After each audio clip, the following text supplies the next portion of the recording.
शिवाय मित्रों, आप देख रहे हैं यूट्यूब हमारे चैनल भक्ति वाणी में आप सभी का स्वागत है। मित्रों नमस्कार। मित्रों, क्या आप जानते हैं कि कुछ लोग का भाग्य वर्षों की मेहनत के बाद भी नहीं बदलता है और कुछ लोगों का जीवन एक ही घटना के बाद अचानक मोड़ ले लेता है। क्या सचमुच कोई ऐसा कर्म है जो भाग्य की दिशा को तुरंत ही बदल देता है? अष्टावक्र कहते हैं हाँ है, परंतु वह कर्म ऐसा नहीं है जैसा संसार समझता है। वह ना तो दान है, ना पूजा, ना तपस्या और ना ही कोई चमत्कारी अनुष्ठान। वह एक ऐसा आंतरिक कर्म है जिसके होते ही मनुष्य उसी क्षण अपने पुराने भाग्य से अलग होने लगता है। और यही वह रहस्य था जिसे एक रात मिथिला के राजमहल में सुनकर स्वयं राजा जनक कई क्षणों तक मौन रह गए थे। उस रात महल के बाहर सब कुछ शांत था। आकाश में चंद्रमा था, परंतु उसके प्रकाश से अधिक उजाला राजसभा में बैठे हुए उस युवा ऋषि के चेहरे पर दिखाई दे रहा था, जिनका शरीर 8 जगह से टेढ़ा था, लेकिन जिनकी दृष्टि सीधी आत्मा के भीतर उतर जाती थी। राजा जनक ने धीरे से पूछा, गुरुदेव, मनुष्य ऐसा कौन सा कर्म करे जिससे उसका भाग्य बदल जाए? सभा में बैठे विद्वानों को लगा कि अब धर्म, यज्ञ, पुण्य और कर्म कांडों की लंबी चर्चा होगी, परंतु अष्टावक्र ने जो कहा उसने सबको चौंका दिया। उन्होंने कहा, भाग्य तब तक नहीं बदलता जहाँ तक कर्म बदलता रहता है और कर्ता वहीं बना रहता है। यह वाक्य सुनकर सभा में सन्नाटा छा गया। लोग समझ नहीं सके कि इसका अर्थ क्या है। वर्षों से मनुष्य अपने कर्म बदलने का प्रयत्न करता है, नौकरी बदलता है, घर बदलता है, मित्र बदलता है, शहर बदलता है, यहाँ तक कि अपने सपने भी बदल देता है, फिर भी भाग्य बार बार वैसा ही बना रहता है।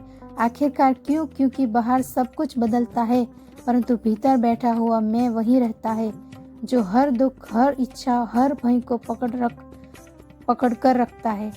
अष्टावक्र ने जनक की तरफ देखा और पूछा, यदि कोई व्यक्ति अंधेरे कमरे में बार बार फर्नीचर बदलता रहे तो क्या कमरे में उजाला हो जाएगा? इस पर जनक ने तुरंत ही उत्तर दिया, नहीं अष्टावक्र। मुस्कुराए, ठीक उसी तरफ मनुष्य कर्म बदलता रहता है, परंतु चेतना नहीं बदलता, इसलिए भाग्य भी उसी अंधेरे में भटकता रहता है। यह सुनते ही जनक के भीतर कुछ हिलने लगा, क्योंकि उन्हें लगा कि उत्तर मात्र दर्शन नहीं है, बल्कि उसके जीवन का दर्पण है। फिर अष्टावक्र ने एक विचित्र कथा सुनाई। उन्होंने कहा कि एक व्यक्ति हर रोज नदी किनारे जाकर ईश्वर से प्रार्थना करता था कि उसका दुर्भाग्य समाप्त हो जाए। वर्षों तक वह यही करता रहा, परंतु एक दिन वह प्रार्थना करने नहीं गया। उसी दिन वह नदी के साथ जल को देखता रहा और पहली बार उसके मन में यह प्रश्न उठा कि जो भाग्य बदलना चाहता है वह मैं कौन हूँ? उसी क्षण उसके भीतर कुछ टूट गया। वह प्रश्न इतना गहरा था कि उसने उसके सभी पुराने विचारों को हिला दिया और उसी दिन से उसकी दृष्टि बदल गई। बाहर की परिस्थितियां तुरंत ही बदली, परंतु उसका अनुभव बदल गया और यही उसका भाग्य भी बदलने लगा। राजा जनक अब पूरी तरह ध्यान मग्न थे। उन्होंने पूछा, क्या मात्र एक प्रश्न से भाग्य बदल सकता है? तब भी अष्टावक्र ने उत्तर नहीं दिया। उन्होंने सभा में जल रहे दीपक की तरफ संकेत किया। दीपक की ज्योति शांत थी। जब तक ज्योति स्थिर है, प्रकाश स्पष्ट है, परंतु यदि हवा उसे डगमगाने लगे तो सब कुछ धुंधला दिखाई देता है। भाग्य भी ऐसा ही, संसार की घटनाएं नहीं, आपका चंचल मन आपका भाग्य बदलता है।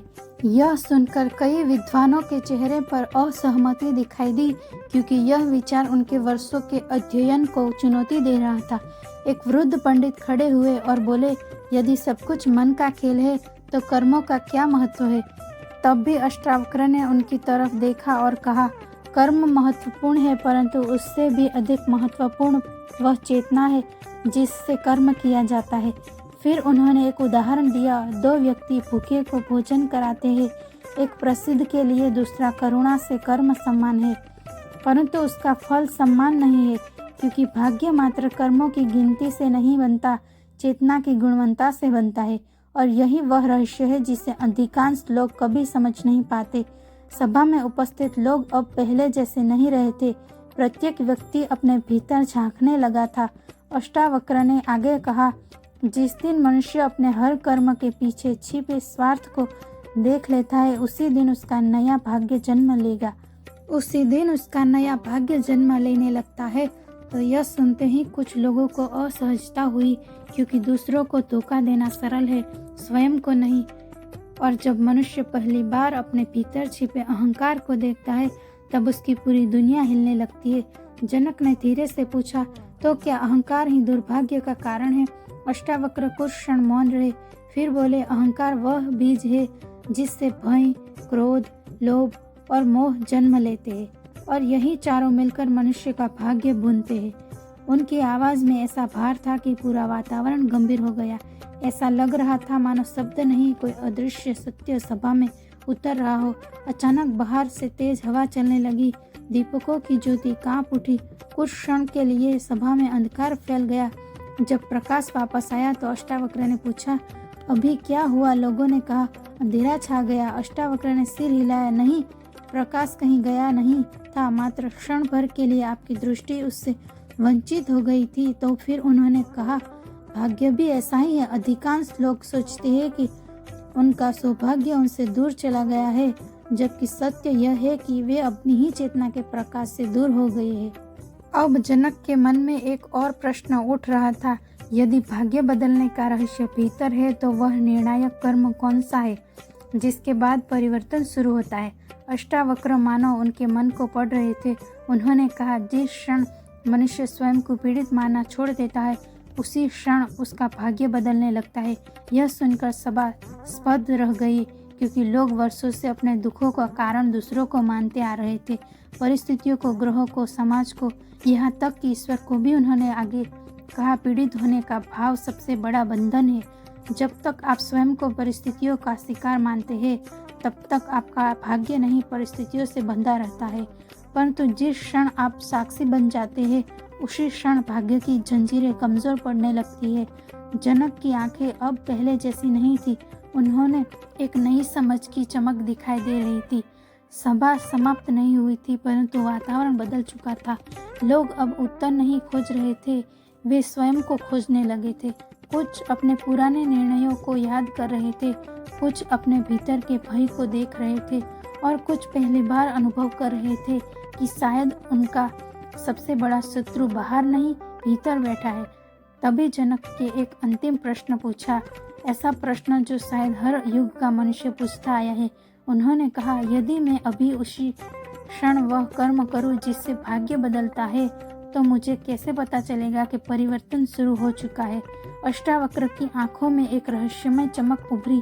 उन्होंने उत्तर देने से पहले सभा के प्रत्येक व्यक्ति की तरफ देखा, मानो वे मात्र जनक के साथ नहीं, आने वाले हजारों वर्षों के मनुष्य के साथ बात कर रहे थे। और फिर उन्होंने अत्यंत धीमी आवाज में कहा, जब आपको पहली बार अनुभव हो जाए कि आपके भीतर जो देख रहा है वह कभी दुखी नहीं हुआ, कभी टूटा नहीं, कभी हारा नहीं, तब समझ लेना कि भाग्य बदलना शुरू नहीं हुआ है, परंतु वह पुराना भाग्य समाप्त होना शुरू हो गया है।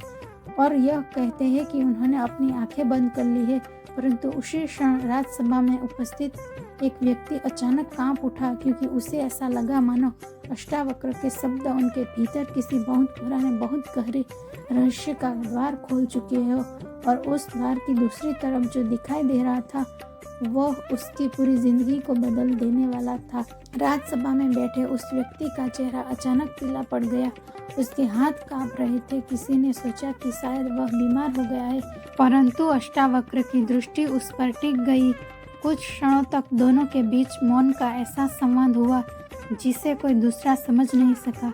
फिर वह व्यक्ति धीरे धीरे खड़ा हुआ और बोला, गुरुदेव, यदि भीतर बैठा साक्षी कभी दुखी नहीं हुआ है, तो फिर मैं इतने वर्षों से पीड़ा क्यों भुगत रहा हूँ? तब उसकी आवाज में कंपन था। वह प्रश्न मात्र उसका नहीं था, वहाँ उपस्थित प्रत्येक व्यक्ति का प्रश्न था। शायद आज भी हर मनुष्य के भीतर वही प्रश्न छिपा हुआ है। अष्टावक्र ने तुरंत उत्तर नहीं दिया। उन्होंने सभा के बीच में रखे जल से भरे एक पात्र को उठाया और उस व्यक्ति के सामने रख दिया। कुल स्वच्छ था। फिर उन्होंने उसमें थोड़ी मिट्टी डाल दी। कुछ ही क्षणों में पानी गंदा हो गया। अष्टावक्र ने पूछा, क्या जल नष्ट हो गया है? व्यक्ति ने कहा, नहीं, जल तो अभी भी। अष्टावक्र बोले, बिल्कुल उसी तरह आपका वास्तविक स्वरूप कभी दुखी नहीं हुआ, मात्र उस पर विचारों, स्मृतियों भय और इच्छाओं की मिट्टी जम गई है। आप मिट्टी को स्वयं समझ बैठे, इसलिए पीड़ा आपका सत्य लगने लगी। उसके शब्द सुनकर सभा में बैठे कई लोगों की आंखें झुक गई, क्योंकि प्रत्येक व्यक्ति के भीतर कोई ना कोई ऐसी स्मृति थी जिसे उसने वर्षों से अपनी पहचान बना ली थी। किसी के भीतर अपमान था, किसी के भीतर असफलता, किसी के भीतर खोई हुई प्रेम का दर्द, और धीरे धीरे वे सब अनुभव करने लगे कि शायद वे उन घटनाओं को टटोलते टटोलते स्वयं को भूल चुके हैं। परंतु तभी अष्टावक्र ने एक और गहरी बात कही जिसने सबको और बेचैन कर दिया। उन्होंने कहा, भाग्य बदलने वाला कर्म कोई बाह्य कार्य नहीं बल्कि एक त्याग है। यह सुनते ही सभा में बुदबुदाहट शुरू हो गई।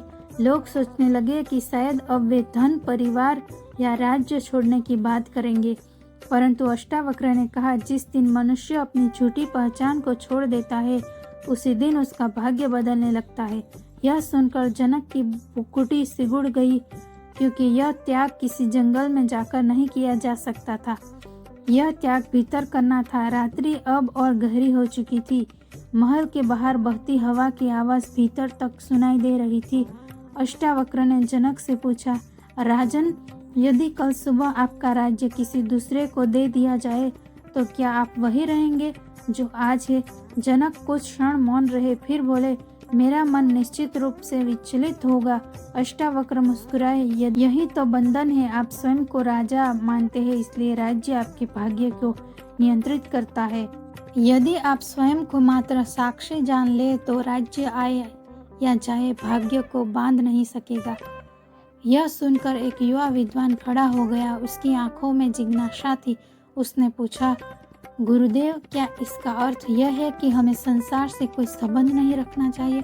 अष्टावक्र ने सिर हिलाया, नहीं, संबंध रखो, परंतु उससे खो मत जाओ। कर्म करो परंतु उसमें स्वयं को मत खोजो। प्रेम करो परंतु उससे अपनी पहचान मत बनाओ, क्योंकि जिस वस्तु में आप स्वयं को खोजते हैं वही वस्तु एक दिन आपको दुख देने लगती है।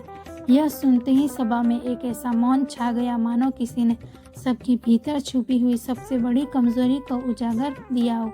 थोड़ी देर बाद अष्टावक्र ने एक ऐसी कथा सुनाई जिसे शायद बहुत कम लोगों ने सुना था।